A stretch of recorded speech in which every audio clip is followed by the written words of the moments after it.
días de radio. Gracias por acompañarnos en este miércoles. Todavía tenemos un miércoles más de agosto, ¿no? No es el último. Así es, César, ¿qué tal? Tenemos todavía el último miércoles que nos queda, pero ya terminándose agosto, terminándose el verano también. Claro que sí, ya con esto acabamos el octavo mes del año, entramos a la parte final de este 2013 que ha pasado realmente como un suspiro, ¿no? Han pasado tantas cosas. Cosas como las que ahora se anunciaban. Por ejemplo, hoy fue el día en el cual se anunció la Corte Militar que se constituyó en el estado de Virginia, sentenció a 35 años de prisión al soldado Brady Manning, quien entregó información confidencial al gobierno estadounidense, del gobierno estadounidense al portal Wikileaks. Enseguida se han activado las alertas de las organizaciones más importantes de defensa de la libertad de expresión. He leído comunicados de Reporteros Sin Fronteras, del CPJ. Creo que todos coincidimos en que es un durísimo golpe a quienes entregan información a los periodistas. Es un durísimo golpe contra la libertad de expresión en el mundo y realmente una sentencia inaceptable justamente por eso. ¿Usted ha monitoreado información alrededor de este caso? Bueno, sí, se ha pedido, organizaciones como las que mencionaba César, han pedido que le perdonen esta condena o por lo menos que no se cumpla tanto daño, ¿no? Pero a ver qué dice Obama al respecto. Bueno, Obama ha sido realmente tibio en este y un montón de otros temas, así que no hay muchas esperanzas de que cambie esta posición del gobierno de Obama, aunque él tiene la posibilidad. De hecho, en Estados Unidos funciona esta institución de los perdones presidenciales, en los cuales puede otorgar rebaja de la condena o simplemente perdonar esta condena.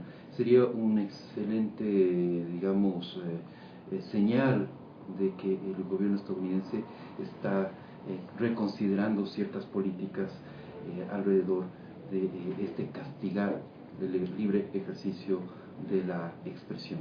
En este caso, amenazando a los informantes, a quienes entregan información a los periodistas. Ha sido un día también en el cual la Fiscalía de Ecuador, en este caso, trabaja en los detalles, se anunció que trabaja en los detalles finales para emitir un dictamen en el caso Valdivia. Es un caso muy difícil y que usted ha seguido de cerca, ¿verdad? Sí, bastante enredado, pero sí, hoy se conoce que estarían pensando en terminar la instrucción fiscal o aplazarla 30 días más. Mañana se espera el pronunciamiento oficial del fiscal. Así que se ha hablado también con el abogado de la familia Valdivieso, el abogado Cueva, y él también está esperando a ver qué se decide y a ver si se implica también a las personas que han estado y han salido en las pruebas, en las declaraciones. Es muy importante esto porque en realidad los pronunciamientos previos del ministro del Interior han sido de alguna forma precipitados, ¿no?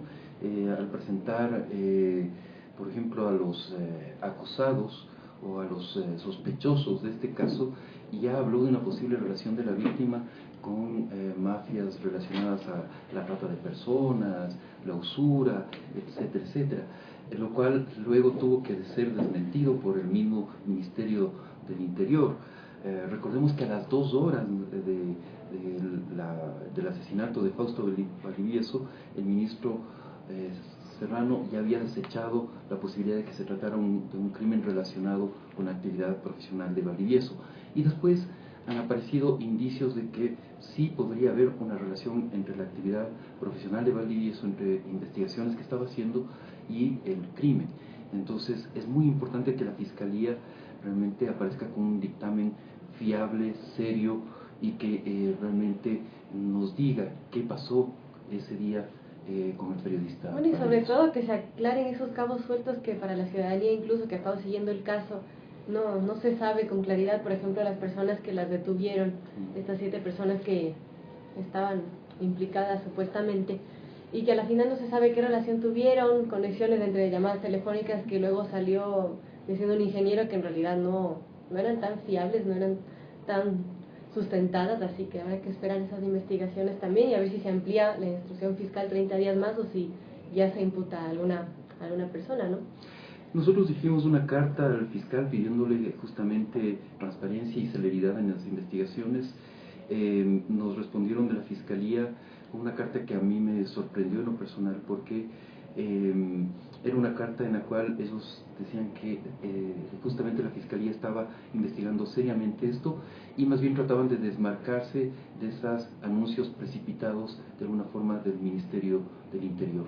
Eso me parece que es una buena señal que, como digo, ojalá el dictamen de la Fiscalía justamente cubre esos cabos sueltos de los que usted hablaba antes. Y bien, bueno, es un día también y creo que la semana ha transcurrido bajo este intenso debate social que circula por todos los ámbitos, redes sociales, medios de comunicación tradicionales, las familias, todos están discutiendo alrededor del tema del Yasuní, ¿no? ¿Qué novedades ha habido este día, Pedro? Bueno, lo más novedoso, el anuncio del presidente con Alemania, ¿no? Que no quiere ayuda de Alemania y estaba muy molesto, sobre todo por las declaraciones que dio uno de las partes del gobierno alemán. Así que veamos qué pasa también con ese tema. Sí, hay que ver, ayer lo anunciaba en una entrevista que le hicieron en varios canales de propiedad del Estado y algunos privados, una entrevista larga que dio el presidente de la República. Ella anunció que se iba a romper el acuerdo con el gobierno alemán. No estoy muy seguro si son todos los acuerdos, es solamente un acuerdo en particular o los acuerdos forestales. Eso me queda de la información que he podido revisar. No hay mucha claridad al respecto de qué mismo se está denunciando en los tratados con Alemania. Veamos qué sucede al respecto en los próximos días. Alemania es uno de los principales donantes y cooperantes del Ecuador, así que, bueno, no es una cosa menor la que se anunció el día de ayer. Hoy, como lo hemos estado haciendo esta semana, vamos a estar conversando, charlando con nuestros invitados acerca de la ley de comunicación, pero en lo que tiene relación con la repartición de frecuencias. Este asunto que muchos plantean como un gran avance, un gran logro de la ley de comunicación, y otros plantean como más bien una camisa de fuerzas que se ha impuesto al señalar porcentajes fijos para cada sector en la ley. ¿Quiénes son nuestros invitados? Bueno, damos la bienvenida a nuestros invitados. Tenemos aquí a Hugo Carrión. Él estudió Ingeniería Electrónica con especialidad en telecomunicaciones. Realizó también un posgrado que se encuentra enfocado en el tema de la gestión de las TIC, las tecnologías de la información y la comunicación, así como del campo de la pedagogía y la formación profesional. También formó parte de la Comisión Auditora de Frecuencias y actualmente es director de Imaginar, un centro de investigación para la sociedad de la información. Damos la bienvenida también a Ana María Costa. Ella es parte del colectivo El Churo, una organización que trabaja el derecho a la comunicación desde los sectores históricamente despojados de la palabra. También ha participado en organizaciones de derechos humanos y acompañado en procesos educativos con organizaciones juveniles, indígenas y feministas. Ella es licenciada en Comunicación Social por la Universidad Central del Ecuador y además tiene un diplomado en Comunicación y Derechos Humanos y actualmente cursa la maestría en Estudios de la Cultura con mención en Políticas Culturales. Bienvenidos. Bienvenidos a nuestros invitados. Ustedes también pueden participar en este debate toda la semana a través de las redes sociales, @lo fundamental. Ahí está la encuesta en Twitter y también en Facebook, en los canales Lo Fundamental, Fundamedios y Rayuela Radio. Todos sus comentarios, sugerencias, opiniones son bienvenidas. Bien, Hugo, se me fue tu nombre. Ana María. Ana María. Perdón, estoy un poco, ya les contaba, un poco con un poco de sueño por una mala noche que tuve ayer que me hicieron pasar debido a un retraso en un vuelo. Bien, Ana María, Hugo, está planteado el tema tal como está planteado en la ley de comunicación, es decir, unos porcentajes fijos, 34 para los comunitarios, 33 para los privados, 33 para los estatales o los oficiales o los públicos, cualquiera sea el nombre que ustedes prefieran. ¿Es favorable, fomenta la democratización de los medios de comunicación o más bien se convierte al fin de cuentas en una camisa de fuerzas que va a alimentar un monopolio estatal y va a limitar a los otros sectores? Ana María. Bueno, primero, muy chévere me parece que estemos compartiendo el panel con alguien que está en la línea de telecomunicaciones, porque uno de los temas de discusión de la ley de comunicación que ha quedado como que fuera del debate más político, académico incluso, ha sido esa división entre lo político y lo técnico. Y muchas veces se cree que lo técnico, es decir, las telecomunicaciones y la futura ley de telecomunicaciones, no va a tener nada que ver con lo político, y no es así. El derecho a la comunicación está interrelacionado entre la herramienta técnica, pero también los planteamientos fundamentales políticos que están tomados en cuenta en la ley de comunicación y que canalizan el derecho a la comunicación. Entonces, sobre el tema de lo de la camisa de fuerzas, yo no le colocaría así. Yo creo que lo de la redistribución equitativa de las frecuencias al colocar unos porcentajes es una línea que se la viene llevando no solo de Ecuador, sino de varios países de América Latina. Uruguay lo hizo. Pero no en esos términos, ¿no? O sea, lo que se habla en Uruguay, tanto en la ley de Uruguay como en la Argentina, es de reserva de frecuencias para los comunitarios, 33%. Pero no se establecen, pero no se establecen porcentajes para los estatales, por ejemplo. No, o sea, hay una reserva de frecuencias. Sí, exactamente. Hay una reserva de frecuencias para los comunitarios. Pero no se hace la división en tres. Pero en Uruguay incluso son más radicales, porque la última, y eso no sé, les podemos pasar el documento que no lo traje, pero recientemente se presentó una propuesta para hacer la redistribución de todas las frecuencias también digitales de televisión, por ejemplo. Es una propuesta y donde se contempla la distribución equitativa entre los sectores. Y ahí se contempla el sector comunitario. Entonces sí es un tema también que está presente en otras legislaciones, no solo es la de Ecuador. Pero hay un matiz, insisto, digamos, que marca la diferencia, que es el hecho de que en la ley de Ecuador son porcentajes fijos para tres sectores. En las otras legislaciones, en Argentina, en Uruguay, en la de Bolivia, donde se está discutiendo, donde tú señalas, es una reserva de frecuencias que se guarda para los comunitarios, pero no es que se asigna a priori a los estatales y a los privados otro porcentaje igual, ¿no? Claro. Es un matiz muy importante. O sea, nosotros creemos que el tema de definir, digamos, los porcentajes es un tema que también va en coherencia con lo que manda la Constitución.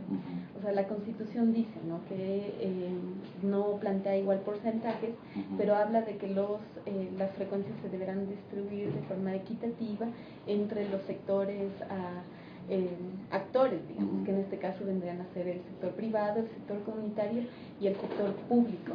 Yo creo que ahí hay una confusión muy grande y es algo que a nosotros nos parece peligroso y no conveniente, que fueron los últimos cambios que se hicieron a la ley de comunicación, donde se incluye el término oficial de los medios públicos y se cambia totalmente el espíritu de un medio público para decir, bueno, ahora los medios públicos son oficiales y hay medios públicos y oficiales.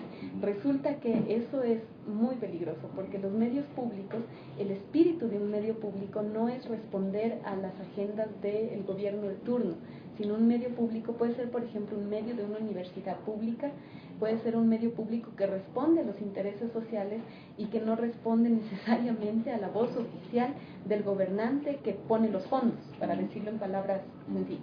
Entonces, eso es algo que se le incluyó a último momento, yo creo, para la ley de comunicación. De ahí, sobre el tema del porcentaje, yo creo que es algo que canaliza el derecho. O sea, la ley de comunicación plantea cómo canalizar el derecho a la comunicación contemplado en la Constitución.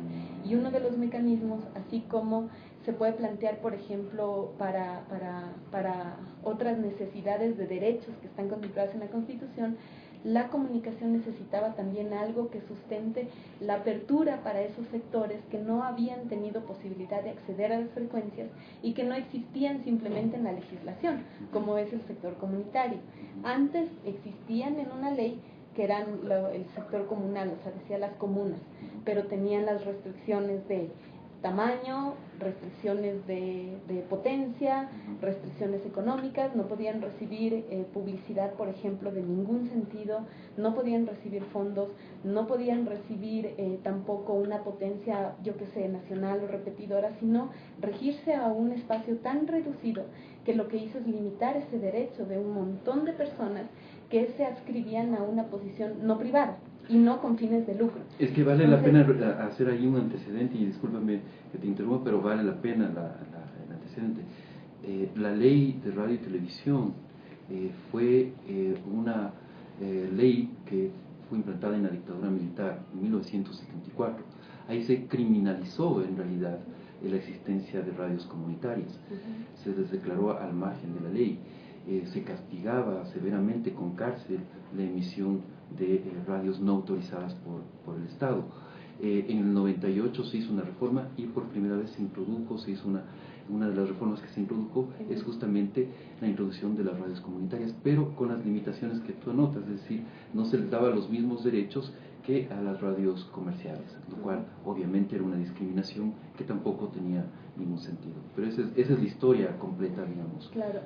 Y el asunto de los porcentajes, de delimitar un porcentaje, no sería una camisa de fuerza, sí, para quienes abusaron, digamos, del hecho de la concentración de frecuencias, y que está establecido en varios informes. Uno de ellos, bueno, hay dos, pero hay otros que se hicieron por instituciones como Corape, por ejemplo, pero los que están ahorita oficializados dentro de la Ley de Comunicación es el informe de auditoría de frecuencias hecho en el 2009, y también hay el informe de Contraloría, que de una u otra forma ratifica lo que el informe del 2009 de la auditoría de frecuencias hace.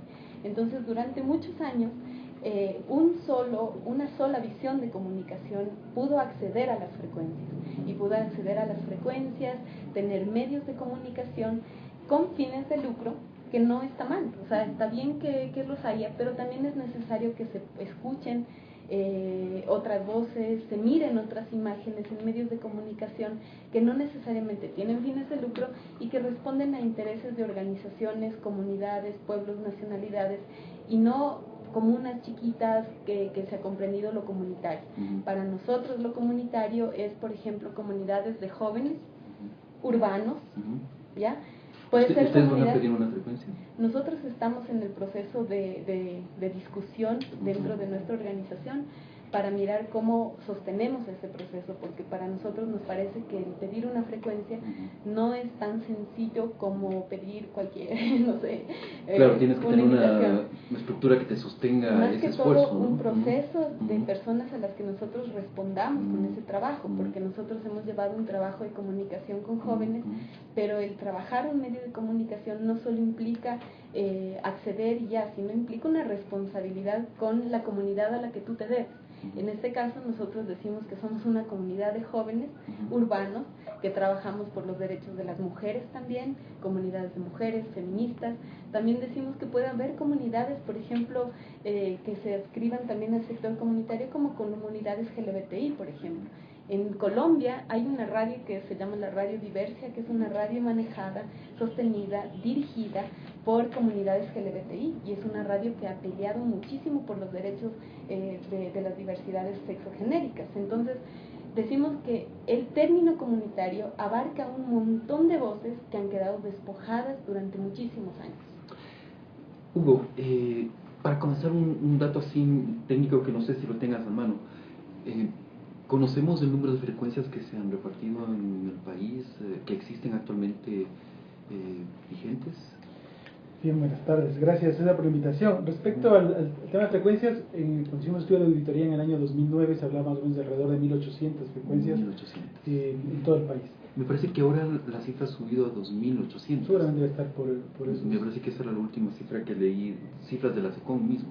Sí, posiblemente estén alrededor de 2.500 por ahí. 2.500. Pero digamos, esto responde básicamente al derecho y al derecho que tiene el Estado como administrador del espectro radioeléctrico a dar concesión, digamos, en términos de la anterior ley vigente, en términos que le parezcan, ¿no? Realmente no había un proceso de concurso ni nada como lo establece ahora la actual ley de comunicaciones. Quizás ahí, y tratando de contestar tu inquietud respecto a la división, ¿no? Quizás primero recordar que el espectro radioeléctrico es un recurso natural que desde algunas perspectivas no le pertenece realmente a los estados, sino le pertenece a la humanidad, que transitoriamente está ahora administrado por los estados. Quizás recalcar que es un recurso natural que es inagotable porque no se desgasta, pero que es limitado. Por lo menos de eso estábamos convencidos hasta antes de la Eso te iba a decir, ahora ya no es tan limitado, ¿no? Entonces, por Bueno, lo menos pero- se ha pero- multiplicado, sí.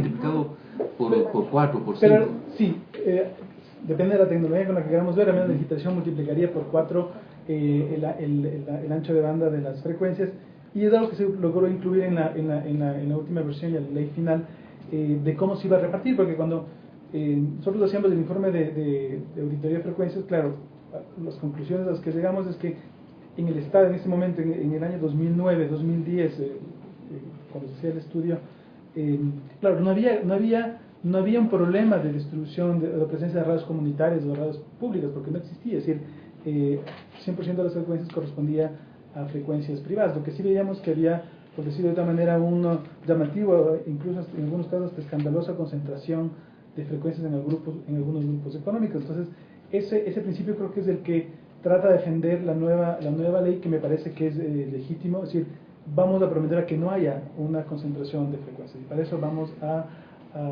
Pero ahí es interesante lo que me dices. Evidentemente hubo concentración. ¿Cuántos grupos podríamos señalar que se concentraron? No recuerdo la cifra exacta, pero eran pocos, ¿no? Es decir, hablemos de, no sé, dependiendo regionalmente además, Sí. pero pongamos de 6, 7 grupos económicos. Que tendrían que unas 100 frecuencias, 200 frecuencias. Claro, que en términos de concentración agrupaban entre 200 y 300 frecuencias. Entre 200 Ahora, y lo 300. que pasa es que concentración no significa tener más del 50%. Ajá. Y es por eso que un capítulo importante de la auditoría hace cálculos de índices de concentración. Ajá. ¿Qué es lo que sucede? Que es lo mismo que sucede, por ejemplo, en la provisión de Internet en el Ecuador. Ajá. Existen 200 proveedores, y uno podría decir, bueno, es una buena libre competencia, pero podemos ver que hay 7 u 8 empresas que concentran más del 50%. Eso ya es un índice de concentración alto en un mercado. De alguna manera lo que se Pero no es una libre elección del consumidor, y aquí hago de abogado del diablo. O sea, tú te vas a un proveedor porque te da un mejor servicio, o no. Sí, bueno, ahí hay desde la teoría económica existen varios enfoques respecto a cómo los mercados pueden regularse. Entonces uno puede ir desde un mercado hiperregulado hasta un mercado totalmente desregulado. Y uno puede decir, la comunicación, ¿a qué mercado debería responder? Porque existen mercados en donde incluso el gobierno fija precios, por decir algo, y un mercado en donde solamente lo regula. Quizás, y ha sido quizás la clave del gobierno actual, es que intenta fortalecer el papel del Estado, y en algunos casos de manera, quizás aumenta, uno puede pensar, dependiendo del punto de vista, de manera exagerada la presencia y la regulación del Estado. Quizás esa pueda ser en este tipo de ley una interpretación, es decir, quizás el papel del Estado, la regulación del Estado como tal, no era necesaria, crear un consejo, crear una superintendencia, etcétera, etcétera. Para un mercado que estuvo totalmente desregulado, a lo mejor esa fue la solución, pero a lo mejor el tiempo nos dirá si fue la mejor solución. Ahora, digamos que hubo una regulación tampoco desregularizada, o sea, una regulación pobre y más bien que falló técnica y políticamente. El CONATEL antiguo fue un desastre completo, que permitió la corrupción. O sea, parte de la culpa de concentración es del CONARTEL, porque en el estudio se muestra cómo miembros del CONARTEL concentraban frecuencias. Entonces, es un tema digamos, incluso de corrupción. Exacto. Es decir, muchos involucrados y actores en el mercado se beneficiaban de estar en el ente regulador para tener ahí, sin denunciar ningún tipo de conflicto de intereses, sino más bien se aprovechaban de ese tipo de cosas. Exacto, o sea, los presidentes de AER y demás aprovechaban sus posiciones para... y delegados del gobierno, que diputados. ahora se lanzaron de candidatos asambleístas también, sí, exacto. Y diputados, etcétera, etcétera, políticos que acumulaban frecuencias, o sea, realmente hubo una danza de frecuencias ahí. Ahora, yo me pregunto, Hugo, Ana María, el Estado de, digamos, 2.500 frecuencias va a apropiarse, va a tener acceso a autoasignarse aproximadamente 700 frecuencias, 700 medios de comunicación en manos del Estado. Pero al mismo tiempo es el que maneja los consejos, el CONATEL, maneja la superintendencia, maneja el Consejo de Regulación, o sea, se convierte en un actor principal de la comunicación y al mismo tiempo el que va a regular al resto de actores. ¿No hay una contradicción ahí? ¿No les parece que hay o sea, hemos pasado de la concentración en privados ahora a una concentración en manos del Estado? O sea, ¿no hay igual concentración? o sea, así hablando como en palabras así blanco o negro, no creo que haya pasado todavía una concentración de parte del gobierno. Creo que se está haciendo un proceso, incluso dentro de la ley de comunicación, al no, no diferenciar entre el tema público, o sea, no definir, por ejemplo, entre el tema público y el tema oficial, es muy peligroso. Y una de las propuestas que nosotros, siendo parte del grupo, hay una coalición que hemos trabajado por el tema de la ley de comunicación con organizaciones como ALER, CORAPE, radialistas apasionados y otras organizaciones. Estamos elaborando propuestas justo para los reglamentos que se vienen, porque la ley tiene que tener unos reglamentos y ahorita hay ahí unas confusiones que nosotros estamos visualizando al revisar, hacer nuevamente la revisión de la ley, y una de ellas, por ejemplo, es el papel que todavía sigue jugando Conatel y que todavía sigue jugando la ley de radiodifusión del 72, que no fue derogada, porque la ley de comunicación no derogó la ley de Exacto, radiodifusión. eso también es algo Entonces, que te agradezco que lo aclares. El asunto es de que uno de los temas que nosotros decíamos y estamos proponiendo es, por ejemplo, que del porcentaje que le corresponde a los medios públicos, no se permita la mayoría de ese porcentaje para medios oficiales, de carácter oficial, sino que se dé la prioridad para medios de carácter público, verdaderamente público, es decir, propuestas de universidades, propuestas de gobiernos locales, por ejemplo, que colocan el tema público y no necesariamente oficial, aunque la ley, y eso es lo macabro de esa parte que modificaron, que no lo permite, o sea, dice que los gobiernos locales tendrán que ser medios oficiales. Y como es de adjudicación directa, una de las cosas que está en pelea en este momento en el reglamento es justamente eso: cómo lograr que ese porcentaje de los medios públicos sea principalmente público y no oficial.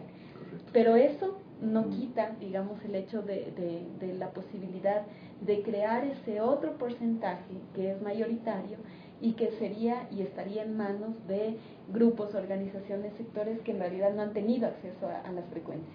Entonces, está un tema todavía pendiente de pelearlo, o sea, no es un tema ya resuelto, porque la ley deja un montón de cabos abiertos que lastimosamente se tienen que resolver en los reglamentos. Correcto. Y los reglamentos hay que también discutirlos. Ahora, una cosa, y yo estoy de acuerdo contigo, es una cosa lo que está ahí en el papel y otra cosa es la realidad, ¿no es cierto? Las cifras de la misma SECON que les citaba antes hablan de que en los últimos años, y esto lo dan como una cifra de democratización, yo no sé si sea tan así, se han creado 30 medios comunitarios y han creado 300 medios estatales. Yo no sé, porque y yo les pregunto, ¿ustedes saben quiénes son, dónde están estos medios estatales? Yo no lo sé. Les hemos pedido a los señores del CONATEL que nos manden la información, les hemos pedido por ley de acceso a la información y demás, que nos digan dónde están esos medios estatales, a quién dieron, si es una universidad, si son los gobiernos locales, si es del gobierno nacional, quién tiene esos 300 medios.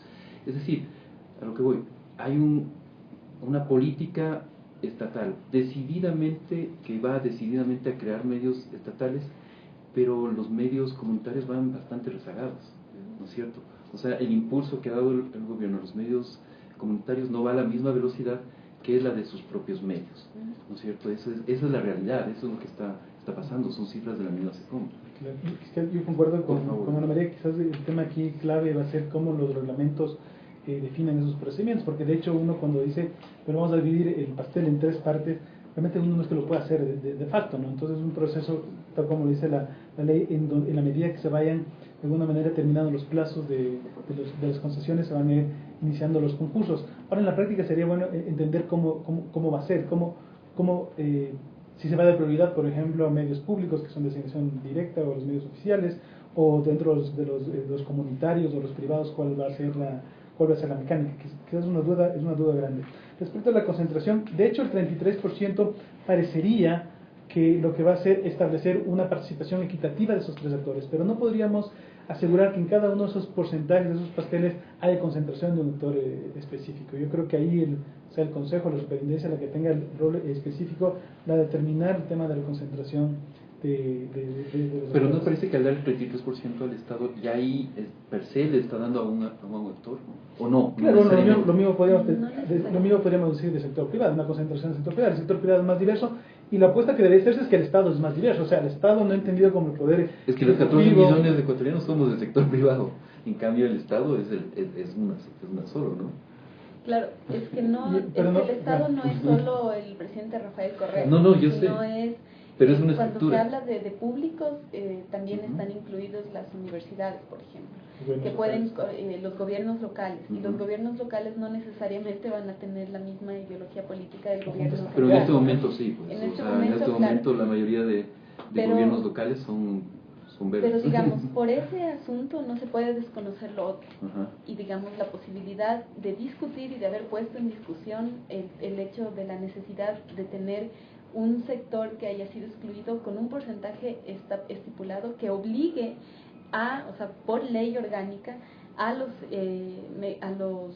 las instancias estatales para destinar, digamos, si bien las frecuencias no puede ser como un pastel o algo así, pero sí obliga, digamos, a que esas frecuencias, si es que una organización comunitaria pide, por ejemplo, una frecuencia aquí en Quito y a la vez está pidiendo esa frecuencia el Consejo Provincial, por ejemplo, que de hecho sí ya tiene una frecuencia que no sé cuál es la forma en la que se está trabajando con esa frecuencia, pero el énfasis que nosotros estamos trabajando, por ejemplo, por los aportes para el reglamento, es de que se ponga prioridad justamente al sector comunitario, porque el concurso público va a ser de esas frecuencias, el concurso público es para los privados y los comunitarios, porque para los públicos es adjudicación directa.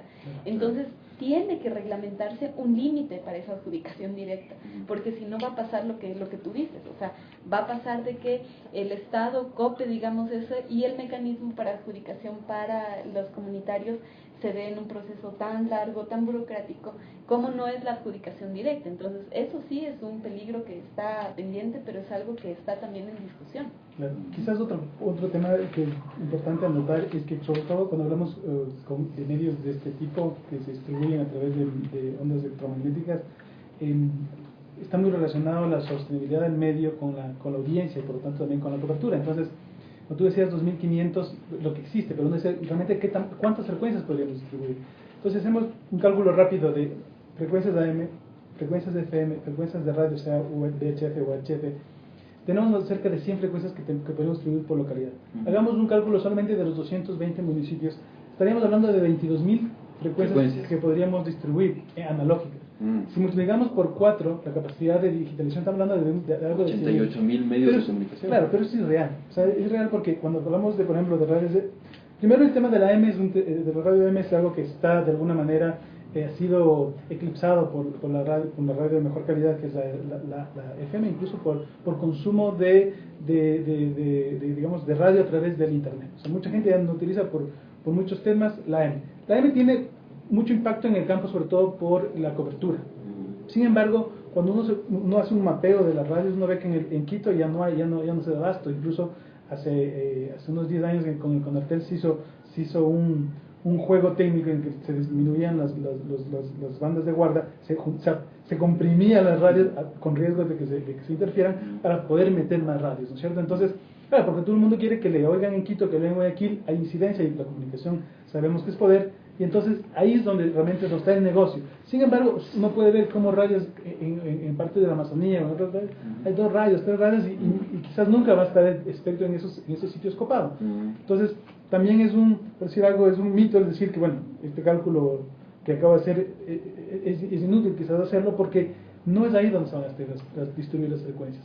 Si ahora además los medios comunitarios van a poder trabajar en igualdad de condiciones en el tema de publicidad, en el tema de sostenibilidad, necesitan vender a través de la radio, necesitan por lo tanto mercado, y el mercado está en las grandes ciudades. Quizás es un tema importante tomar en cuenta cómo se van a distribuir esas frecuencias. Claro. Y cómo se van a sostener. O sea, claro, uno de los temas que también nosotros estamos trabajando para el tema de la reglamentación es justo ese, o sea, cómo se hace una armonía entre el tema de frecuencias, distribución equitativa de frecuencias y el tema de potencia, o sea, que no se pueden disgregar las dos cosas, porque digamos, puede ser que una frecuencia a usted, de organización de mujeres, le damos una frecuencia y a varias organizaciones les damos una frecuencia, pero que apenas tiene 10 watts. Listo, se acabó. Y en cambio a un sector privado, incluso de adjudicación directa al sector público, le damos una frecuencia que tiene incluso hasta repetidoras, una frecuencia nacional, una frecuencia regional. Entonces, el asunto de la distribución equitativa no solo tiene que tomar en cuenta la distribución de las frecuencias, que vendría a ser eso, porque yo ya estoy distribuyendo las frecuencias, sino también de la potencia y que pero puede eso tiene que ver con la medios... capacidad económica del medio. Sí, ¿Cómo resolver eso? Que, esa capacidad económica del medio. Pero es que el medio comunitario también puede pedir una potencia de 5 kilovatios igual que la de cualquier radio grande. igual Antes que, tenía la limitación, la de 250 vatios. Claro, ¿no? antes Cierto, tenía ahora la no. limitación. No, claro, y que puede haber medios comunitarios nacionales, locales o regionales. Eso es algo que se tiene que manejar también en la reglamentación. ¿Cómo se canaliza ese tipo de El cosas? asunto es que la ley actual, de alguna manera, está castigando la concesión de repetidoras. En el sentido de que una de las cosas principales para la concentración fue justamente otorgar una matriz y tener 20, 30 repetidores, con lo cual tenía un medio nacional o un medio regional. Ahora, cuando uno hace un concurso y si uno aplica una repetidora, tiene un 20% menos de favor en el concurso. Eso ya, digamos, de alguna manera es castigar. Y uno, en términos de equidad, uno podría pensar, claro, es mejor que en vez de que esta se haga más grande, que tengamos diversidad de actores. El problema es que yo me pregunto, más como usuario, más que técnico, ¿cuál va a ser la calidad de esas 88.000, para nuevamente jugar con esta cifra irrisoria, de estas 88.000, digamos, estaciones de radio y televisión, etcétera? Entonces, hay un tema que quizás no solamente, no sé si el mercado por sí mismo lo va a poder regular, y no sé incluso si los medios de regulación lo van a poder hacer. ¿Cómo vamos a poder asegurar que el rigor tenga y consuma productos comunicacionales de buena calidad? Entonces, en términos de lo que mencionábamos antes, realmente ahora ya no hay una barrera de entrada de las radios comunitarias respecto a potencia, porque todos podrían hacerlo. Si uno como peticionario dice, muy bien, quiero una radio en tal ubicación de tal potencia. Lo único que el ente regulador técnico lo que tiene que hacer es definir si es que esa potencia no va a interferir con las potencias que estén juntas, ¿no? Aledañas. Entonces, y lo mismo en temas de, por ejemplo, concentración regional o nacional. No hay, por tanto, en principio, también podría haber concentración de grandes cadenas comunitarias, igual puede pasar en las privadas o en las públicas. Entonces, yo no he visto en la ley algo específicamente que no permita que... No hay una limitación, pero por eso nosotros decimos... Hay una limitación más económica, hay una barrera económica real, ¿no es cierto? O sea, yo veo que la única organización del tamaño como para tener una red nacional de emisoras podría ser la CONAIE, podría ser, claro, o sea, es la gran organización del país, pero no veo que ninguna otra organización pueda tener esa capacidad de montarse una red de emisoras. Y realmente no sé si a la CONAIE le vayan a dar emisoras. Hay algo que se discutió, he ido en varios espacios de discusión, porque de alguna manera sería, o sea, la posibilidad de instalarse por ejemplo, una radio de 10 kilovatios de potencia, 5 kilovatios de potencia, hay que ver que una de 250 vatios con $5.000 o $10.000 está hecha, pero una de 5 kilovatios seguramente costará $2 millones.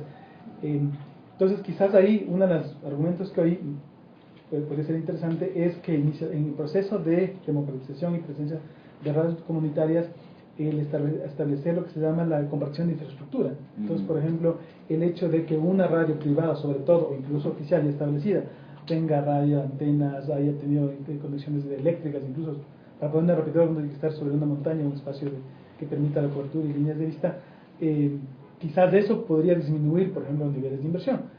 En términos, por ejemplo, de telefonía móvil existe ese tipo de obligaciones, incluso sobre todo para que no sea un factor diferenciador del dominante. Sí, claro, por ejemplo, en el caso celular, la empresa Claro tiene mayor cobertura, tiene más clientes porque básicamente tiene más infraestructura, pero ahora están obligados a compartir infraestructura para que se pueda optimizar incluso para el tema de contaminación visual, ¿no?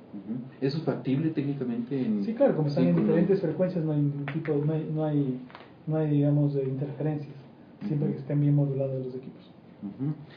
Bien, pero sí, por favor. Solo María, iba a decir que sobre el tema económico y la limitación, Algo que hay que hacer uso, digamos, las organizaciones tienen, como la CONAIE, por ejemplo, pueden hacer uso, es el tema de la acción afirmativa que está en la Ley de Comunicación, que es para el tema de los impuestos, para importación de equipos, para el funcionamiento también de estaciones de radio y televisión comunitaria. Hay algunas cosas que solo se las coloca como en marcos generales, como el tema de las medidas de formulación de políticas públicas de acción afirmativa, lo cual tiene que hacerlo el Estado, pero hay este respaldo, digamos que es el artículo 86 para ese tipo de cosas que nosotros también estábamos planteando, eso que se debe definir en la reglamentación. Por ejemplo, el costo del estudio técnico tiene un costo. También en el anterior reglamento general de Conatel había un costo para el costo, o sea, las frecuencias tienen un costo también, que Conatel lo tenía. Entonces, no sabemos si es que ese costo se va a mantener o no se va a mantener. ¿En cuánto está el rubro, perdón, el canon en este momento? Depende de la zona, hay 7 zonas, pero no... Oscila entre... $100 y $1,000. O sea, antes valían 10 sucres, ¿no? Con la primera ley 75 y luego se actualizaron, pero no es un valor prohibitivo el tema de las tasas. Claro. De ahí el tema de los equipos, hay un tema para la importación y de todo, que se puede hacer uso también para bajar los costos, digamos, en el asunto. Y las experiencias de radios comunitarias, por ejemplo, ya hablando de radios, en Bolivia, por ejemplo, cuando han ejercido un tema de cobertura nacional, ha sido siempre en cadenas de alianzas. O sea, es un mecanismo de articulación en el que se juntan varias organizaciones y hacen un plan, digamos, de tener una cobertura nacional. Entonces, no es que el tema económico sería digamos, sabemos que hay una realidad práctica de las comunidades. Pero hay una limitación ahí en la ley. Y claro, al evitar cadenas, lo que se pueden haber alianzas, pero solo pueden estar conectadas, por ejemplo, 2 horas. Entonces, claro, para dar las noticias está bien que se conecten 2 horas, pero realmente, si somos 20 radios comunitarias y todos nos vamos a enlazar, terminamos siendo repetidoras. Y es algo que está castigado de alguna manera. Justamente lo que decía Duda, el artículo 115 se refiere a que tendría prioridad las solicitudes para el funcionamiento de estaciones matrices, pero no para las repetidoras. ¿Y esto no sería una forma también de discriminar a las estaciones nacionales, o qué va a pasar con las más que discriminar, justo lo que decíamos, castigar un proceso de cadenas de dominio, por decirlo de manera, de cadenas nacionales o regionales. Para los nuevos concesionarios. Claro. Ahora, yo lo que siempre me he preguntado es de dónde vamos a sacar las frecuencias, porque una dice, bueno, vamos a la digitalización, para la digitalización estará lista para el 2016. La otra dice, bueno, faltan frecuencias por distribuir. Como les decía, claro, hay un montón de frecuencias en el Oriente que nadie va a solicitar esas frecuencias en el Oriente, o muy pocos quizás. Quizás el ojo del huracán está en el tema de la reversión de las frecuencias. Es decir, ha habido informes de la Contraloría inicialmente, la Auditoría de Frecuencias, con sus amplios anexos, tuvo la Secretaría Nacional de Gestión de Transparencia, el mismo CORAP hizo hizo un informe también. Más o menos todos esos informes coinciden en que hubo varias frecuencias que fueron realizadas a margen de la ley, unas que deben ser devueltas. Quizás ahí el ojo del huracán esté en cómo va a ser ese proceso de reversión. Yo en lo personal, como miembro de la Comisión de Auditoría de Frecuencias, he terminado muy frustrado porque 4 años después no ha pasado nada. Se entregó a tiempo ese informe, se entregó a la Fiscalía, se entregó a la Contraloría, y la verdad no se ha dado pasos realistas. Y luego, esperemos que en un momento se puedan dar ese proceso de reversión. Habría que preguntar cómo se lo va a hacer, si se lo va a hacer obviamente de manera transparente, o esperemos que no sea de una manera también con dedicatoria, porque recuerdo que había también muchas radios denunciadas que tenían relación con el actual gobierno, y entonces uno podía medir el nivel de transparencia. Muy bien, si vamos realmente a ser transparentes y actuar sin ningún tipo de dirección, bueno, vamos a revertir los que tienen que ser revertidos. Entonces yo creo que ahí está la pregunta del millón. No, y además, no es hablar sobre el aire, porque ya ha habido casos. Podemos citar Telesangay, por ejemplo, una estación de televisión del Consejo Provincial, de carácter público, del Consejo Provincial de Morona, Santiago, que fue su frecuencia revertida de una forma absolutamente arbitraria. De la misma ciudad de Macas, de Radio Canela, la voz de la Esmeralda Oriental, ¿no es cierto?, cuya frecuencia también fue revertida de una forma arbitraria. No eran radios ni canales de televisión que estaban en la auditoría de frecuencias, que se podía decir hubo corrupción en la concesión ni nada por el estilo, pero fueron revertidas más bien por situaciones, al parecer, de carácter político antes que técnico. Claro, y aquellas que estaban citadas en el informe siguen activas y algunas ampliadas. Y algunas ampliadas. Con más concesiones. Claro. Así es.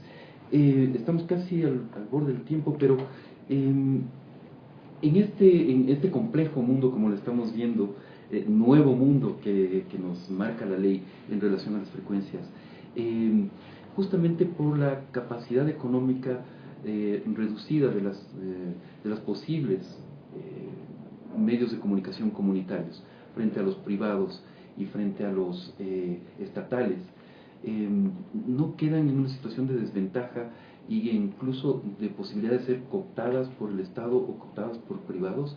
Y esto lo pregunto porque en Bolivia, tú citabas el caso, sucedió eso muchas veces. La misma AMARC se pronunció en el sentido que, ojo, no llamen radios comunitarias a radios que son del gobierno. O se ha descubierto casos en Nicaragua, por ejemplo, de radios comunitarias que terminan siendo moneda de corrupción de los dirigentes y que venden a actores privados. O sea, hay mucha tela que cortar también en ese sentido, ¿no? ¿Cómo cuidar esa parcela que están haciendo de las radios comunitarias? Yo creo que ese es el peligro que hay en todos los sectores. Así como en el sector público hay el peligro de que los medios mayoritariamente se hagan oficiales y respondan a la voz de un mandante único, así también en los medios privados hay medios privados que han cumplido una labor periodística y hay otros que son corruptos, buena, y otros que han sido corruptos y han respondido a intereses de sus empresas privadas, de sus negocios o de sus familias o también de sus partidos políticos. Entonces, pero no todos han sido así, ¿no? Ha habido medios privados que han cumplido una labor histórica también de investigación, han sido el espacio incluso para generación de nuevos contenidos y todo eso. Igual en los medios comunitarios. ¿Cómo protegerlos? ¿Cómo crees que se les pueda preservar ese espacio, ¿no? Justamente para no repetir los vicios del pasado? Una de las propuestas que nosotros planteábamos y que vemos que acá, a diferencia de países como Argentina, en el que la ley de comunicación movilizó a la gente diversa, desde las madres y abuelas de la Plaza de Mayo hasta los sindicalistas, hasta los jóvenes, hasta las mujeres, por una ley de comunicación, lo que nosotros vemos es de que a pesar de que la ley de comunicación en varias partes recoge, digamos, el espíritu de la Constitución en el tema de redistribución y impedir la monopolización, ha sido una ley que se ha discutido muchísimo todo, pero desde una dualidad de voces, o sea medios privados oponiéndose totalmente o el gobierno diciendo que es la gran salvación. Y las comunidades, digamos, los actores de la sociedad han quedado totalmente aislados de este debate. Entonces lo que ha sucedido es justamente eso, que si tú no estás de un lado, estás del otro lado y no puede haber una tercera posición en el que las organizaciones planteen una visión crítica al gobierno, pero también crítica a esos poderes que han sido los medios de comunicación, porque sí lo han sido. Durante muchos años han sido intocados, han sido manejados y ahí hay los cruces que se dan entre los dos poderes, por ejemplo, con lo que decimos ahora, ¿no? O sea, hay incluso gente que está dentro del gobierno que ha manejado medios de comunicación y lo sigue haciendo. Entonces, lo que nosotros creemos es de que hay que trabajar un proceso justamente de empoderamiento del derecho a la comunicación. O sea, el derecho a la comunicación, creemos nosotros que las organizaciones todavía no lo comprenden, que es un derecho. O sea, todavía se piensa que la comunicación es una herramienta de las organizaciones cuando es un derecho, y es un derecho que en la Constitución está al mismo nivel que el agua, al mismo nivel que la vivienda, al mismo nivel que la educación. Y eso implica que como derecho, es un derecho, nosotros decimos la frase de que es un derecho que da voz a los otros derechos. O sea, le permite dar voz a los otros derechos que pueden estar violentados. Por eso es esencial para una democracia. Y una de las cosas es que este proceso necesita que sean las organizaciones las que exijan esas frecuencias y sean las organizaciones las que se fortalezcan en el tema de la exigencia de estas frecuencias. Porque si no, el Estado puede encontrar mecanismos fáciles de limitar ese mismo derecho y incluso las mismas cosas que ya están en la ley de comunicación. Nosotros creemos que un reglamento muchas veces termina regulando y cambiando el procedimiento de lo que manda la Constitución. O sea, si es que lo colocamos en un reglamento, por ejemplo, que como ahora está en el reglamento en Conatel, por ejemplo, para acceder a una frecuencia se necesita muchísimo dinero. No puede haber restricciones económicas para acceder a un derecho, ¿ya? Eso no puede ser un requisito. Pedían una garantía, una cuenta bancaria, creo que eran 2 cuentas bancarias, porque se entendía que la comunicación era un tema de mercancía, o sea, de que con el que se podía ver cómo crear incluso herencias para los hijos. O sea, eso es lo que se hacía con los medios de comunicación. Creamos un medio... Generalmente eran empresas familiares, empresas eso familiares. Hay que reconocerlo, es así, pequeñas empresas además. Entonces lo que la decimos mayoría. es cómo en la reglamentación que se viene, ya salió este reglamento, el 30 de julio se publicó el primer reglamento, En la radio, sí. el primer reglamento ya lo publicó Conartel, que fue el reglamento de terminación de concesiones y reversión de las frecuencias del espectro radioeléctrico.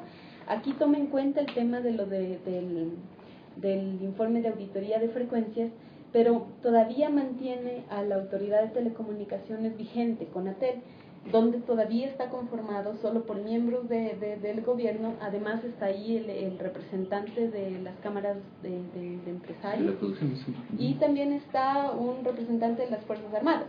Ya, ellos son los que están haciendo ahorita estos mecanismos. Entonces, ¿cómo podemos nosotros exigirles a estos espacios institucionales que todavía siguen vigentes de que la redistribución no solo debe quedarse en el papel, ¿ya? Entonces está pendiente el otro reglamento, que es el reglamento de distribución y el reglamento de adjudicación, que también lo tiene que hacer Conatel. Nosotros estamos muy atentos a ver qué es lo que se está discutiendo en esos reglamentos, porque eso es lo que va a decir, definir. estamos como en esa escena de la película Match Point de Woody Allen, ¿se acuerdan? En el cual la pelota está oscilando, queda oscilando en la mitad de la cancha, en la malla, y depende de dónde caiga, sabremos si vamos a avanzar en una real democratización de la comunicación o realmente vamos a retroceder en estos términos. Yo quisiera solamente completar con una idea, y es que quizás esta primera idea de repartir, entre comillas, equitativamente las frecuencias, era buena aparentemente en el sentido de que uno divide de manera proporcional. Es como cuando uno quiere dividir algo, nos repartamos en partes iguales, pero no siempre funciona así. Y ahí hay un efecto que llaman el efecto Mateo, ¿no? Que decían, bueno, no siempre las cosas tienen que repartirse de manera igual. Y la reflexión que hago es la siguiente: cuando nosotros decimos, supongamos que tuviéramos 3.000 frecuencias, para hacer un número exacto, digamos, y tenemos 3 actores o 3 grupos de actores, vamos a repartir 1.000 al sector privado, 1.000 al sector público y 1.000 al sector comunitario. La pregunta es, ¿esos 1.000 entre cuántos se va a repartir? Y entonces yo me pregunto, ¿quiénes son el sector privado? Y yo podría pensar, son las empresas del Ecuador, porque no todos somos sector privado, el ciudadano de a pie no es sector privado. Entonces, sí es sector privado, pero bueno, necesariamente no es, tienes una empresa, no eres empresario. Pero vamos, no está calificado, no es empresa. Entonces decimos, bueno, tenemos 70.000 son las empresas que actualmente están registradas en el Ecuador. Esos son los actores, más o menos. En el sector público, ¿cuántas organizaciones públicas existen? El catastro de entidades públicas marca 5.000. Pero la verdad es que no son 5.000, porque 5.000 son desde el dispensario médico más recóndito y la escuela pública. Entonces son 800 entidades del gobierno central, de las funciones, las más poderosas. Esas son las que, y ese es el mayor peligro. Y en cuanto al documentario, no lo sé. Cuando tú me dices, Ana María, por ejemplo, los actores comunitarios son muy diversos, y pueden ser las asociaciones LGBTI, las asociaciones de indígenas. ¿Cuántas son? ¿Son 1.000, 2.000, 3.000, 100.000? No lo sé. Si son 1.000, es más riesgoso todavía. ¿Por qué? Porque las 1.000 frecuencias privadas van a tener que pelearse 70.000 instituciones. Las 1.000 frecuencias públicas las vamos a dar directamente a los 1.000 entidades públicas. ¿Y las 1.000 comunitarias a cuántas lo vamos a dar? ¿A las 500? ¿A las 1.000? ¿A las 2.000? Bueno, el indicativo el presidente ha informado que son 58.000 organizaciones sociales que existen en el país legalmente registradas. Pero eso capacidad para... Exacto, o sea, de ahí cuántas están activas, cuántas tienen capacidad, y hay muchas que no están registradas legalmente, ¿no? Que son organizaciones que funcionan de forma informal y son muy representativas. Entonces, sí, es un sector que no sabemos el tamaño real para ser francos, ¿no? Ahora, en todo como digo, está por resolverse, ¿no? El reglamento para mí va a ser realmente el indicativo de si la pelota cae de un lado o del otro. ¿Qué papel, Hugo, y esto te lo pregunto a ti porque eres el experto realmente en este tema, sin que prescindamos de la respuesta de Ana María, pero ¿qué papel juegan los nuevos medios? O sea, actualmente ya existe una especie de explosión de emisoras de radio por internet, solo para hablar de emisoras de radio, no hablemos de nada más. Esta misma emisora es por internet.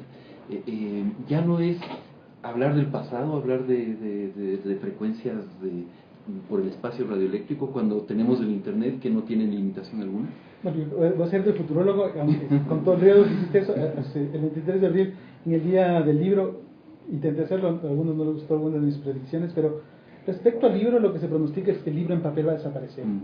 El consumo del libro como tal va a ser, seguramente va a permanecer como un activo de colección. A muchos les gusta leer el libro como tal, sentir el libro, leer el libro y tal, pero las tendencias tecnológicas en cuanto a costo, funcionalidad, está haciendo que el libro, incluso la lectura como tecnología, está en camino de desaparición. Es la tecnología audiovisual y el video el que se está imponiendo. O sea, cada vez menos nosotros vamos a un manual para leer cómo funciona un teléfono o cualquier cosa, vamos a YouTube a ver que un video nos explique. Entonces, eso como un paradigma. Luego el consumo de los medios como tal se está orientando básicamente al Internet. Y la tendencia mundial de regulación de telecomunicaciones es justamente a dar más espectro a las operadoras móviles. Y de hecho en el acuerdo se acaba de plantear la Comisión Negociadora para otorgar más espectro a las empresas de telefonía celular. Porque uno ve que la tendencia es que en general, incluso nosotros que no somos tan jóvenes, pero en general sobre todo las generaciones más jóvenes, ya no ven la televisión, ya no oyen la radio. Hoy en la radio, digamos, no en un aparato sintonizador, sino hoy en la radio en línea, porque ese es el medio de comunicación. Todavía está en discusión si va a ser una laptop, una tablet, un teléfono inteligente, el terminal que va a prevalecer, pero lo que sí estamos claros es que va a ser en Internet ese campo de batalla en donde toda la convergencia digital va a ser digamos, se va a hacer presente. Y es por eso que quizás la lucha no es de las frecuencias para repartir las frecuencias, sino las frecuencias que van a querer los operadores móviles. Y no pasa en Ecuador únicamente, pasa en el mundo entero. Entonces, y ahí sí tienes dos monstruos, ¿no? Ahí tienes el mundo dividido en dos, claro. Bueno, América Latina por lo menos en dos. Rojos claro. Y azules. Y es algo sobre lo que no puede hacer nada el gobierno, más que regular ciertas cosas, pero digamos, lo grave sería quizás que el gobierno quiera hacerse cargo de la gestión de las empresas móviles, pero ya sería digamos, el caso más extremo. Yo creo que esa es la tendencia, es decir, el consumo cada vez más de los nuevos medios va a ser a través de esas tecnologías, además, yo digo hipertextuales, ¿cierto? Porque no es que quizás antes uno sí se sentaba a oír la radio, bueno, ahora puede ir escuchando la radio en el carro, o uno se sienta a ver la televisión, pero uno hace mil cosas mientras está informando, mientras está leyendo el periódico, mientras está leyendo el correo, mientras además oye la radio por internet, mientras oye otras cosas. Entonces, es entender también los comportamientos de comunicación de nuevas generaciones y de nuevas tecnologías que nos van también imponiendo sus comportamientos, ¿no? Claro, y los hábitos están a punto de cambiar y ya hace su aparición, por ejemplo, el radio por internet para los autos. Con lo cual ya la cosa cambia radicalmente, ¿no? Porque en este momento el consumo de radio todavía es por los autos. O sea, Sí, todavía en este momento es limitado porque, o sea, nosotros seguimos viendo, por ejemplo, en el trabajo comunitario, en la mayoría de provincias que no son Guayas, que no son Pichincha y que no son Azuay, todavía existe una limitación muy fuerte hacia la tecnología y hacia el internet. Entonces, la radio sigue cumpliendo un papel predominante en la labor comunitaria, en la labor de educación incluso. Entonces no podemos todavía decir de que ya está, todo mundo está como los jóvenes de Quito, porque nosotros trabajamos para jóvenes de Quito, por ejemplo, con la radio online que tenemos, pero también trabajamos con la potencialidad que tiene la radio en su labor comunitaria en los espacios donde no hay internet, donde no hay televisión y donde no existe otro medio más que llegue que la radio, por ejemplo. Y es muy grave que en esos espacios donde no existe nada más tampoco se pueda acceder a una radio, porque Conatel te decía que no había disponibilidad, aunque ahí no había radio. Entonces eso pasaba aquí. Y lo otro es de que nosotros creemos que ese tema es un tema que hay que discutirlo, debatirlo y posicionarlo también como un tema político, no solo técnico, en la ley de telecomunicaciones. Yo creo que ahorita el énfasis que se va a dar, e incluso el tema de las frecuencias, se dejó fuera. O sea, está el tema de lo de la distribución, pero el tema de los criterios, requisitos, todos los mecanismos se mantiene de la ley de radiodifusión del 75, por eso es que sigue vigente Conatel, y por eso la autoridad de telecomunicaciones no fue definida exactamente en la ley de comunicación, porque se necesita una ley de telecomunicaciones para definir quién es la autoridad de telecomunicaciones para hacer la distribución y la adjudicación. Creemos nosotros que hay que retomar esa aunque hay que también hacer un matiz. en realidad el CONATEL no está en la ley de radiodifusión del 98. O sea, existía otro organismo que era el CONATEL, pero se hizo un decreto para pero de alguna forma ilegal, ¿no? Sin ser abogado no puede entender cómo se reforma una estructura institucional establecida por ley con un decreto ejecutivo. Pero es el decreto vigente, ya sabemos que por decreto se está. Pero uno podría decir, claro, todo lo actuado durante ese periodo tiene vicios de ilegalidad. Exacto. Claro, quizás resulta inútil decirlo eso en este momento, pero en algún momento puede pasar factura. Pero sí, claro. No, y va a pasar factura, porque la ley de comunicación no cambia, por ejemplo, eso. Que es la que debía cambiar. Y la ley de radiodifusión no se deroga. La ley de radiodifusión de 75 tampoco es derogada, lo cual debería haber sido derogada. No deroga, gran parte de sus artículos son derogados, pero en general todavía se mantiene eso. Nosotros contabilizamos y solo se derogan un poco más de la mitad. Sí, la gran mayoría que habla sobre el tema de las responsabilidades, atribuciones de CONATEL, todo el tema no se han derogado.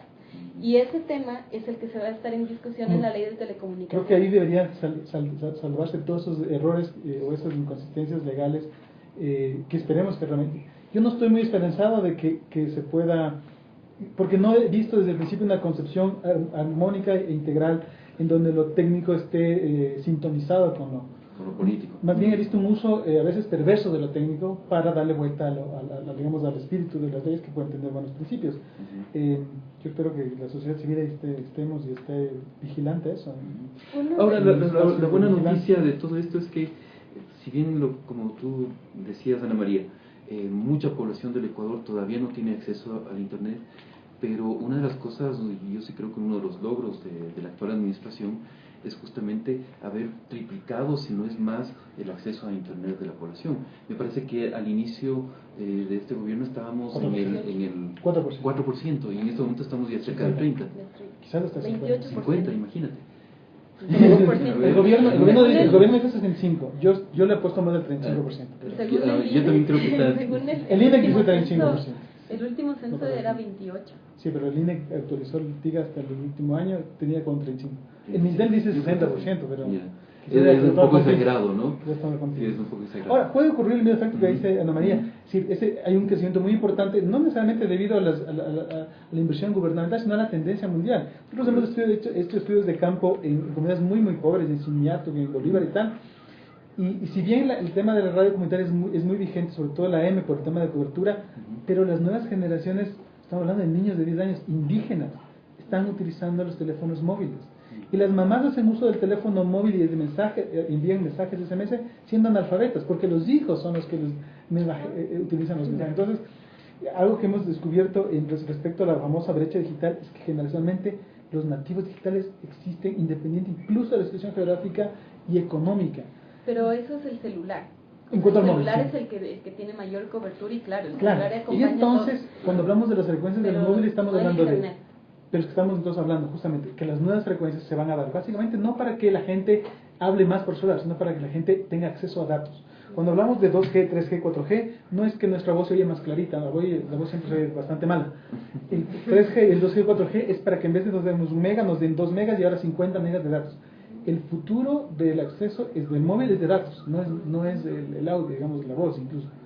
Claro, y es un futuro que nosotros en eso estamos totalmente retrasados, pero nosotros estamos tratando como organización de jóvenes, justamente porque miramos eso, o sea, con quienes hemos trabajado a nivel provincial es con jóvenes, y sucede eso, o sea, es la radio versus el teléfono, o sea, si ya tienen el teléfono, ¿para qué quieren otra forma de comunicación? Si el teléfono llega hasta la punta de la loma, o llega donde están, ni siquiera llega una carretera, pero llega un celular, ¿por qué? Porque ya está implantada una minera ahí, y la minera necesita celular. Entonces, ¿qué es lo que pasa con esto? O sea, nosotros creemos que estamos retrasados en esa pelea, y que México, por ejemplo, habría que tomar los ejemplos que tienen las organizaciones comunitarias en México. En Oaxaca se lanzó recién una telefonía comunitaria celular. ¿Por qué? Porque los celulares utilizan también un espectro, no sé cómo se llama ahí, si la palabra técnica no sé. Es lo mismo, ¿no? Es lo mismo parte del espectro radioeléctrico. Es parte del espectro radioeléctrico. Sí, dentro del bando. Claro. Ya, igual que pertenece al Estado, es decir, a toda la humanidad, así como a todos los ecuatorianos. El espectro de los celulares está ya copado, la de banda de 800-900, y entonces ahora están queriendo que el Estado les venda en la banda de 1900. Y seguramente lo hará porque no es tanto, o sea, porque por la necesidad, por la demanda tecnológica. Y entonces de alguna manera se han sacrificado otros espacios de tecnología, sobre todo de enlaces, no sé, por ejemplo, existen bandas para radioastronomía, que en el Ecuador no vamos a utilizar, o no utilizamos, que se están asignando, por ejemplo, para este tipo de servicios. Claro, pero este ejemplo que yo les colocaba de México es porque estas organizaciones en Oaxaca exigieron y pidieron una banda de frecuencia para telefonía celular comunitaria. Y ahora tienen una telefonía celular comunitaria que es gestionada por una organización comunitaria indígena y tienen en su territorio indígena, tienen una telefonía comunitaria. Claro, en el Ecuador se hizo un ejercicio parecido. Ahí la banda que es más baja, que es la de 450, y se estableció, la CNT puso telefonía celular fija. Claro. Nadie quiere la telefonía celular fija. Lo lindo del teléfono celular es que se puede mover a cualquier parte. De hecho, la gente está devolviendo ese tipo de telefonía. Entonces, creo que hay que ser un poco más inteligente y creativo en ese tipo de implementaciones. La gente quiere movilidad, hay que dar movilidad. Entonces, si hay experiencias interesantes. Insisto, en el Ecuador se hizo con la telefonía celular de 450 MHz. Pero claro, ¿para qué la gente? Incluso sabía que pagaba 10 veces más la tarifa en empleados privados, pero querías tener su teléfono celular, llevarse a cualquier parte. El teléfono le dio gratuito, el Estado les dio gratuito los teléfonos y todo, pero fijos, o sea, la tecnología es celular, el teléfono es fijo, entonces no sirve de mucho. Entonces, quizás se puedan hacer, digamos, la tecnología está disponible, se puede utilizar incluso bandas más bajas. Las bandas más bajas son más óptimas para la parte rural porque al ser más bajas tienen mayor cobertura. Pero entonces digo, la tecnología en general se puede hacer muchas cosas. Quizás lo que hay que cuidar y hay que prevalecer es la intencionalidad política. Que luego todas estas cosas bonitas que van a aparecer seguramente no sean instrumentos ni de concentración privada ni de concentración oficial, porque cualquiera de las dos creo que nos van a hacer mal a los ciudadanos. Correcto. Bueno, yo quiero agradecerles a Hugo, a Ana María, por este intenso e ilustrativo debate. Realmente ha sido una conversación en la cual yo he aprendido mucho. No sé de usted, Vero, pero para mí ha sido sumamente ilustrativo. Sí, muy didáctico. Y bueno, también queda la pregunta, ¿no? Si es que en realidad esta repartición de frecuencia del 34% responderá a las necesidades de las comunidades, de las personas. Va a democratizar en definitiva la que va a hacerlo, o en realidad es algo que no se hará. Que más bien vas a proponer una nueva concepción. Veamos el reglamento, me parece que ahí va a estar definidas muchas, y las nuevas leyes muchas de cosas. telecomunicaciones. Y la ley de telecomunicaciones, que no es una ley técnica, es una ley que tiene muchos intereses también políticos y también de concentración. Como vemos, esos debates aquí no se los ha llevado, pero en otros países están llevando la discusión de que existe la necesidad de hablar, por ejemplo, de la distribución también de ese tipo de tecnología. Y eso que no hemos hablado de lo digital, ¿no? Lo digital es otra cosa. Esta ley se entiende el Internet, y se verá, en el artículo 4 me parece que dice no vamos a regular nada del Internet. Esperemos que haga lo mismo la ley de telecomunicaciones, hasta en qué medida va a interferir en respecto al Internet. Y los contenidos de Internet. Sobre todo los contenidos de Internet. Perfecto. Vero, entonces nos vemos el día viernes. ¿Qué tenemos este viernes? ¿Tenemos ya invitados? Tenemos el especial de víctimas. Antes yo quería invitar a la gente que siga respondiendo a nuestra encuesta a través de Lo Fundamental en Facebook. Y la pregunta dice lo siguiente: los expertos han señalado que es correcto la reserva de frecuencias por un 33% para los medios comunitarios, pero señalan un enorme peligro en el que se entregue el 33% para el Estado. ¿Estás de acuerdo en que el 33% de medios para el Estado significa concentración? Esa es la pregunta que tenemos planteada y que estaremos dando los resultados más adelante. Correcto. Bien, ustedes pueden opinar en las redes sociales y en las páginas web.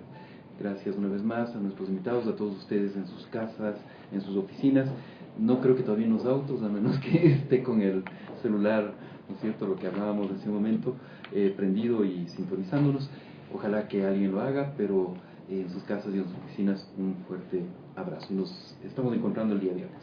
Hasta el viernes.